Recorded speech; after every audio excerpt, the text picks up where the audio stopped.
Diretora Diagnóstica Terapêutica reconhece cadeira roda e Hospital Nacional Guido Valadares Limitado.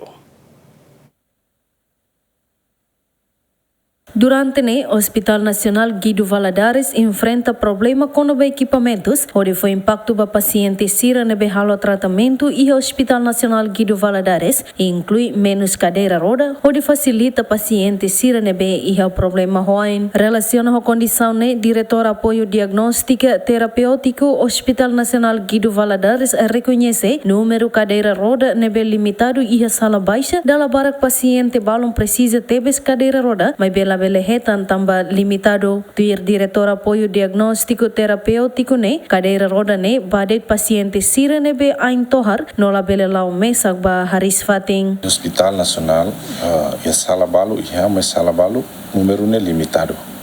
Quando o paciente sira nebe mak precisa duni ne mak provide basira.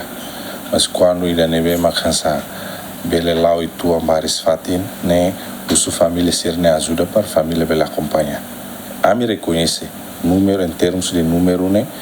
Cadeira roda e a Hospital Nacional baseado Valadares nebe maquiha por volta de 40 e tal ambat puluh recém 40 e tal mas balu e a avariana se roda makuak balu ne profusuat nebe sira se hadihela.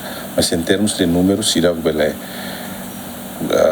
satisfaz tu é muito tu necessidade quando ida nebe mak precisa ne asa tohar serne atu la benar sera ne sira ubeleuza o ida nebe mak la bele lauduni ne precisa duni cadeira roda bele provide basira mas sira nebe mak família ajuda ne usu compreensão nos família sira atu ne família sira nos bele facilita tama número ne a minha esforço ela para tu halo compras tan mas atualmente a me reconhece kata número ne precisa aumentar duni em termos de cadeira roda ne. Cadeira roda nebe daudang ne e Hospital Nacional Guido Valadares hamutuk hatnulu resin no ne Hospital Nacional Guido Valadares plano sesosa tan cadeira roda ruanulu tuir necessidade nebe iha montante orçamento tina rihun rua ruanulu resin 5 ba capital menor nebe aloca ba Hospital Nacional Guido Valadares atau sosa equipamento hamutuk tokon rua. Dilma Suzeti, Teotonia Neto, GMN.